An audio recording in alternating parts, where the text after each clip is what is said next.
Hello दोस्तों, चैत्र नवरात्रि की शुरुआत 2025 में कब से शुरू हो रही है? जानिए कलश स्थापना या घट स्थापना की तिथि, मुहूर्त और साथ ही जानेंगे 9 दिनों की 9 देवियों की पूजा की तिथि। हिंदू धर्म में जुड़े प्रमुख त्योहारों में नवरात्रि भी एक है जो साल में 4 बार मनाई जाती है। चैत्र महीने में पड़ने वाली नवरात्रि को चैत्र नवरात्रि के नाम से जाना जाता है। इसकी शुरुआत चैत्र मास में शुक्ल पक्ष की प्रतिपदा तिथि से होती है।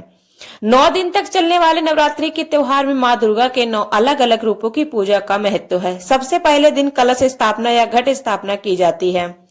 अखंड दीप जलाए जाते हैं, कन्या पूजन किए जाते हैं। नवरात्रि में आखिरी दिन रामनवमी का त्योहार भी मनाया जाता है। इस तरह नवरात्रि में पूरे 9 दिनों में प्रतिदिन भक्ति और सकारात्मक ऊर्जा का माहौल रहता है। आइए जानते हैं इस साल चैत्र मास की नवरात्रि की शुरुआत कब से हो रही है, कलश स्थापना किस दिन किया जाएगा और नवरात्रि के 9 दिनों में किस दिन किस देवी की पूजा होगी। के अनुसार चैत्र नवरात्रि की शुरुआत चैत्र माह में शुक्ल पक्ष की प्रतिपदा तिथि से होती है। साल 2025 में चैत्र नवरात्रि की शुरुआत 30 मार्च से हो रही है। प्रतिपदा तिथि की शुरुआत 29 मार्च को शाम 4:27 पर होगी, जिसका समापन 30 मार्च को दोपहर 12:49 पर होगा। उदया तिथि के मुताबिक 30 मार्च को ही चैत्र नवरात्रि के पहले दिन पूजा और कलश स्थापना की जाएगी। वही 7 अप्रैल को चैत्र नवरात्रि का समापन हो जाएगा और इसी दिन रामनवमी भी मनाई जाएगी। चैत्र नवरात्रि घट स्थापना का शुभ मुहूर्त 30 मार्च 2025 सुबह 6:13 से लेकर 10:22 तक है। घट स्थापना अभिजीत मुहूर्त दोपहर 12:01 से लेकर 12:50 तक रहेगा। चैत्र नवरात्रि विशेष रूप से माँ दुर्गा के 9 स्वरूपों की पूजा करने का समय है। इस दौरान नवरात्रि व्रत करने से व्यक्ति की सभी मनोकामनाएं पूरी होती है और जीवन में सुख समृद्धि का आगमन होता है। माँ दुर्गा की पूजा से न केवल मानसिक शांति प्राप्त होती है बल्कि यह शरीर और आत्मा को शुद्ध करती है। चैत्र नवरात्रि का पर्व हर साल श्रद्धा और उत्सव के साथ मनाया जाता है, लेकिन इस साल एक विशेष बात है जो इसे और भी खास बना रही है। इस बार माँ दुर्गा अपनी सवारी के रूप में हाथी पर सवार होकर आ रही हैं। हिंदू धर्म में देवी दुर्गा की सवारी का विशेष महत्व होता है और इस बार उनका हाथी पर सवार होना विशेष शुभ संकेत माना जा रहा है। हाथी को भारतीय संस्कृति में शांति, समृद्धि और समृद्धि का प्रतीक माना जाता है। जब माँ दुर्गा हाथी पर सवार होकर आती हैं, तो इसे विशेष रूप से शुभ माना जाता है। इस सवारी का मतलब यह है कि देश में शांति और समृद्धि का आगमन लेकर आएगा। चैत्र नवरात्रि के दिनों में पूजा का विशेष महत्व होता है। नवरात्रि की पूजा विधि में कई तरह की बातें ध्यान रखनी चाहिए। जानते हैं क्या है सही पूजा विधि? सुबह ब्रह्म मुहूर्त में उठकर स्नान करें और इसके बाद पूजा स्थल की साफ सफाई करें। इससे न केवल शारीरिक शुद्धता बनी रहती है बल्कि मानसिक शुद्धता भी रहती है। पूजा स्थल को शुद्ध करने के लिए गंगा जल का छिड़काव जरूर करें और यह स्थान को शुद्ध करने के साथ साथ वातावरण को सकारात्मक ऊर्जा का संचार करता है। देवी माँ को लाल चुनरी और लाल पुष्प अर्पित करें। लाल रंग देवी शक्ति का प्रतीक है और इस दौरान यह रंग शुभ माना जाता है। पूजा में चना और खीर का प्रसाद अर्पित करें। यह प्रसाद माँ दुर्गा की कृपा प्राप्त करने के लिए विशेष रूप से लाभकारी होता है। पूजा स्थल पर धूप बत्ती और देसी घी का दीपक जलाएं। इससे वातावरण में शांति और सकारात्मक संचार होता है। तो सती और दुर्गा चालीसा का पाठ करें। इसका पाठ करने से माँ दुर्गा की कृपा प्राप्त होती है और संकटों से मुक्ति मिलती है। पूजा के अंत में माँ दुर्गा से अपनी गलतियों की क्षमा मांगे और उनसे आशीर्वाद प्राप्त करें। यह प्रार्थना पूजा का अहम हिस्सा है। नवरात्रि के व्रत और पूजा से शरीर और मन की शुद्धि होती है, जिससे सकारात्मक ऊर्जा का प्रवाह होता है।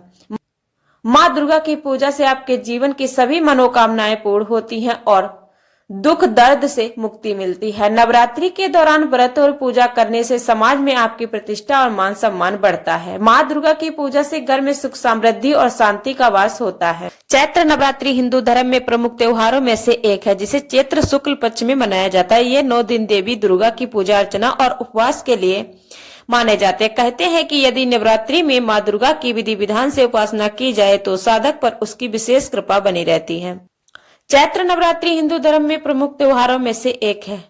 धार्मिक ग्रंथों में चैत्र नवरात्रि को माता का आशीर्वाद पाने का बेहतरीन अवसर माना गया है, क्योंकि इन दिनों देवी का आगमन पृथ्वी लोक पर होता है। इसीलिए घर, मंदिर, पूजा पंडालों से लेकर सभी जगहों पर देवी की पूजा का आयोजन चलता है। इस बार 30 मार्च 2025 में चैत्र नवरात्रि की शुरुआत हो रही है, जिसका समापन 6 अप्रैल 2025 के दिन किया जाएगा। वही इस वर्ष माँ दुर्गा हाथी पर सवार होकर आ रही है, जो बेहद शुभ है। ऐसे में नवरात्रि का पहला दिन पूजा पाठ के लिए कल्याणकारी माना जाता है, लेकिन इस दौरान नवरात्रि के पहले दिन इन 3 कार्यों को करने से बचना चाहिए, अन्यथा समस्या हो सकती है। आइए जानते हैं इनके बारे में। धार्मिक मान्यताओं के अनुसार नवरात्रि के पहले दिन घरों में पूजा का विधान है। इस दौरान मंदिरों में भी माता के आगमन की खुशी में यह आयोजन किया जाता है। ऐसे में घर के किसी भी कोने में गंदगी न रखें, ऐसा करना उचित नहीं माना जाता। नवरात्रि के पहले दिन नाखून और बाल नहीं काटने चाहिए, इससे आर्थिक समस्याएं उत्पन्न हो सकती हैं। नवरात्रि के पहले दिन किसी तरह का तामसिक भोजन, प्याज, लहसुन, मांस, मदिरा, शराब आदि का सेवन भूल से भी न करें, इससे घर की सुख समृद्धि प्रभावित हो सकती है। माता के भक्तों का प्रिय त्योहार चैत्र नवरात्रि 30 मार्च से शुरू हो रहा है। नवरात्रि शास्त्रों के अनुसार मनुष्य जैसा भोजन करता है, उसका मन, मस्तिष्क उसी के अनुरूप कार्य करने लगता है। लहसुन प्याज का सेवन किया जाए तो नवरात्रि के 9 दिन व्यक्ति अपनी इंद्रियों पर काबू नहीं पाता है और शुद्ध मन से माता की भक्ति नहीं कर पाता, उसकी पूजा फलित नहीं होती है। यही वजह है कि नवरात्रि में लहसुन प्याज युक्त भोजन करने की मनाही होती है। समुद्र मंथन के दौरान जब छल से स्वरभानु ने अमृत ग्रहण कर लिया था, तब श्री हरि ने उनका सिर धड़ से अलग कर दिया था। सिर कटते ही उस राक्षस के मुंह से जो रक्त नीचे जमीन में गिरा, वह प्याज और लहसुन की उत्पत्ति हुई। स्वरभानु का सिर कटते ही वह राहु केतु बन गया। कहा जाता है कि लहसुन प्याज खाने से राहु केतु हावी होते हैं और आध्यात्मिक कार्य में मन नहीं लगता है। नवरात्रि व्रत के दौरान साबूदाना, कट्टू का आटा और सिंघाड़े का आटा, सामा, चावल खा सकते हैं। केला, अंगूर, संतरा, पपीता, खरबूजा, हर तरह के फल व्रत में ग्रहण कर सकते हैं। ध्यान रखें, व्रत करें तो सिर्फ एक समय ही इन पदार्थों का सेवन करें। माना जाता है कि चैत्र नवरात्रि के दौरान सभी 9 देवियों की पूजा और व्रत करने से साधक को मनचाहा फल प्राप्त होता है, उसकी हर दुख परेशानी का नाश होता है। हालांकि नवरात्रि के दौरान कई कामों को करने की मनाही होती है। ऐसे में अगर कोई व्यक्ति इन कामों को करता है तो उसे नवरात्रि का पूरा फल मिलता है। आइए जानते हैं चैत्र नवरात्रि के दौरान आपको क्या करना चाहिए और क्या नहीं करना चाहिए। तो नवरात्रि के दौरान आपको लेदर से बनी चीजें, जो बेल्ट, पर्स, जूते आदि की ना तो खरीदारी करना चाहिए और ना ही इसका इस्तेमाल करना चाहिए। ये काफी अशुभ माना जाता है।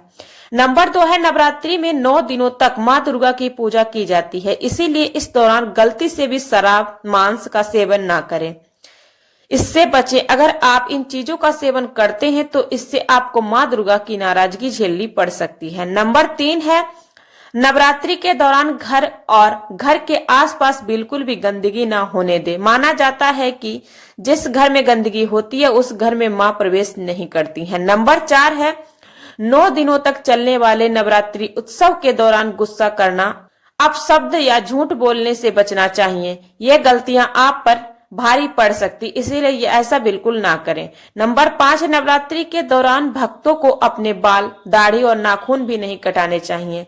अगर आप ऐसा करते हैं तो इससे आपको माँ दुर्गा का प्रकोप झेलना पड़ सकता है। नवरात्रि के दौरान रोजाना सुबह घर की अच्छी तरह से साफ सफाई जरूर करें, तभी माता आपके घर में प्रवेश करेंगी। नवरात्रि के दौरान तामसिक भोजन का भी सेवन ना करें। नवरात्रि के दौरान सात्विक भोजन ही सेवन करें। नवरात्रि के दौरान पूजा पाठ के साथ साथ आपको दान पुण्य कार्य करना चाहिए। इस दौरान सुबह शाम विधि विधान से माँ दुर्गा के सभी रूपों की पूजा अर्चना करें। नवरात्रि के दौरान दुर्गा चालीसा पाठ करें। ऐसा करने से माँ दुर्गा आपकी सभी मनोकामनाएं पूरी करेंगी। इसी के साथ जान लेते हैं नवरात्रि के दिन कौन सी गलतियां नहीं करनी चाहिए। नंबर 1 है, ध्यान रखें कि नमक, मिर्च और तेल का प्रयोग निषेध है, नहीं किया जाता है। नंबर 2 है, दुर्गा सप्तशती का पाठ करें या चंडी पाठ करें, लेकिन भूल से भी इसे बीच में ना छोड़े और विधिवत ही इसका पाठ करें। नंबर 3 है, नवरात्रि में अगर अखंड ज्योति जला रहे हैं तो इन दिनों पर खाली घर ना छोड़ें। नंबर 4 है 9 दिनों तक नाखून नहीं काटने चाहिए। नंबर 5 है व्रत करने वाले को दाढ़ी, मूंछ और बाल नहीं कटवाने चाहिए। नंबर 6 है खाने में प्याज, लहसुन और नॉनवेज ना खाएं। नंबर 7 है 9 दिन तक का व्रत रखने वाले गंदे और बिना धुले कपड़े नहीं पहने। नंबर 8 है व्रत रखने वाले लोगों को बेल्ट, चप्पल, जूते, बैग जैसी चमड़े की चीजों का इस्तेमाल नहीं करना चाहिए। नंबर 9 है व्रत रखने वाले को 9 दिन तक की नींबू नहीं काटना चाहिए। नंबर 11 शारीरिक संबंध बनाने से व्रत का फल नहीं मिलता है। नंबर 12 फलाहार एक ही जगह पर बैठकर ग्रहण करें। नंबर 13 कई लोग भूख मिटाने के लिए तंबाकू चबाते हैं। यह गलती व्रत के दौरान बिल्कुल ना करें, इससे व्रत खंडित होता है।